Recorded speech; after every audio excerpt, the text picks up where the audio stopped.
It is dangerous to be right in matters on which the established authorities are wrong. Voltaire.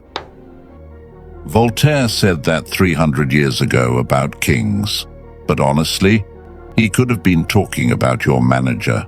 Because here's a question that'll keep you up at night. Have you ever fixed a problem in 10 minutes that everyone else spent a week avoiding? Maybe you automated a spreadsheet. Maybe you found a shortcut in the workflow.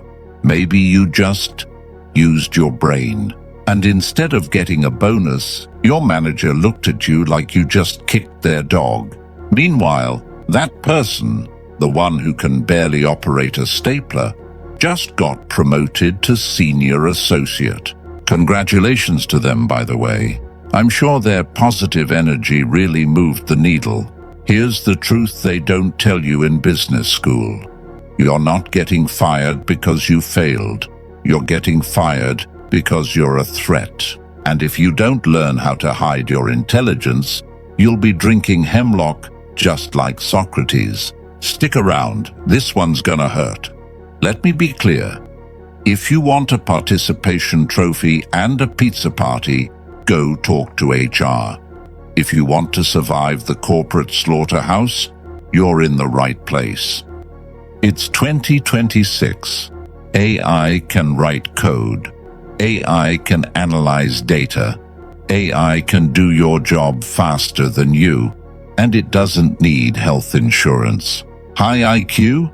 That's commodity pricing now. Everyone's got ChatGPT.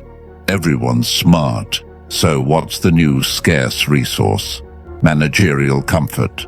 Your boss is terrified, not of you failing, of them becoming obsolete. And guess what happens when you solve problems they don't understand? You remind them of their expiration date. ChatGPT works harder than your manager, but at least ChatGPT doesn't have an ego the size of a mid-size sedan. The rules have changed. Intelligence isn't enough. You need strategy. Let's break it down. There's a study that came out of Harvard Business Review. Researchers Cassiaro and Lobo wanted to answer a simple question. Who do managers actually prefer working with? They created a matrix. 2 axes, competence and likability. 4 types of employees: high competence, high likability, the unicorn, rare, probably fictional, low competence, low likability, the dead weight, gets fired eventually. High competence, low likability, the competent jerk, smart but scary. Low competence, high likability, the lovable fool. Can't do the job, but everyone likes them. Now here's the real question. Who do you think managers prefer? The smart person who challenges them, or the incompetent person who makes them feel safe? If you guessed the lovable fool, congratulations. You understand corporate Darwin Awards. Managers will pick loyalty over talent every single time. Because competence is threatening. Loyalty is comfortable. You can be brilliant. You can save the company millions. But if you make your boss feel stupid in a meeting, you're done. They'll find a reason. Cultural fit. Not a team player. Reorganization. Translation, you scared them.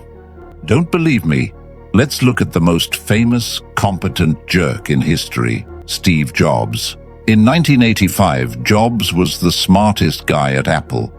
He was the visionary, but he was also brutal. He made the board of directors feel stupid. Result, they fired him. The board chose John Scully, a man who sold sugar water at Pepsi, over the genius who built the Mac. Why? Because Scully was safe. Scully was political. Jobs was a threat. If it can happen to the founder of Apple, do you really think you are safe in your cubicle just because you know Python? Let's talk about Socrates for a second. This guy walked around Athens asking annoying questions. He called himself a gadfly, those flies that bite horses to wake them up. Athens was the horse, lazy, comfortable, asleep. Socrates was trying to wake everyone up, make them think, challenge their assumptions. Athens thanked him by making him drink poison. Really appreciated the wake-up call, Socrates. Here's some hemlock. Now fast forward to your quarterly review. You walk into a meeting. You've got data, you've got a better solution.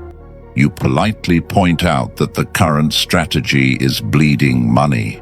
You think you're being helpful, but here's what's happening in your boss's brain. Their amygdala, the fear center, just lit up like a Christmas tree. When you correct someone in power, you're not just challenging their idea, you're challenging their status. And status threats? The brain processes those the same way it processes physical threats. You think you're being helpful. Your boss thinks you're holding a knife. They don't see a problem solver. They see a predator. And just like Athens, they'll find a way to remove the threat. Your termination letter is the modern hemlock. The gadfly always gets swatted. So what do? Pretend to be stupid. Just accept mediocrity. Hell no.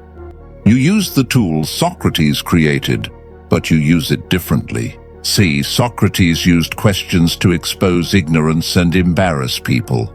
That's why he died. You are going to use questions to validate their ego. Here's the move. I call it the Inception Method. Instead of saying that strategy won't work, you ask, what do you think might happen if we scale that approach next quarter? Instead of saying, you're wrong about the budget, you ask, have we stress tested these numbers against last year's inflation data? You're not telling them they're wrong, you're guiding them to discover it themselves. And when they figure it out, they think it was their idea, just like the movie Inception. Plant the seed, let them water it, take zero credit. Bonus strategy, strategic vulnerability. Ask your boss for help on something small, something that makes them feel smart. Hey, I'm struggling with this part of the presentation. You've always been good at storytelling. What would you do here? You just gave them a dopamine hit. Now their brain associates you with feeling competent, not threatened. You're still the smartest person in the room. You're just not making it everyone else's problem. Sun Tzu said, appear weak when you are strong. I say, appear humble when you're brilliant. Look, the game is rigged. It's always been rigged. Socrates was the smartest guy in Athens, and they killed him for it. But here's the thing. You don't have to drink the hemlock. Socrates warned us 2,400 years ago. He said if you fight publicly, you won't survive. In ancient Athens, that meant death. In 2026, that means a termination letter. So stop being a public hero and start being a private strategist. Competence without diplomacy is career suicide. Intelligence without strategy is just expensive education. Be wise like Socrates, but wear a suit of diplomacy. Make them think, make them better. Just don't make them feel small, because at the end of the day, you can't change the world if you're unemployed. If you want more forbidden truths that business school won't teach you, hit subscribe. Join the 1% who play the game instead of getting played by it. Now I want to know, which one are you right now? Are you the competent jerk in the danger zone? The lovable fool who's safe but stuck? Or are you learning to play the game? Drop a comment. Tell me your quadrant. Socrates died because he refused to play the game. You don't have to make that mistake. Be smarter than him. Stay dangerous. Stay employed.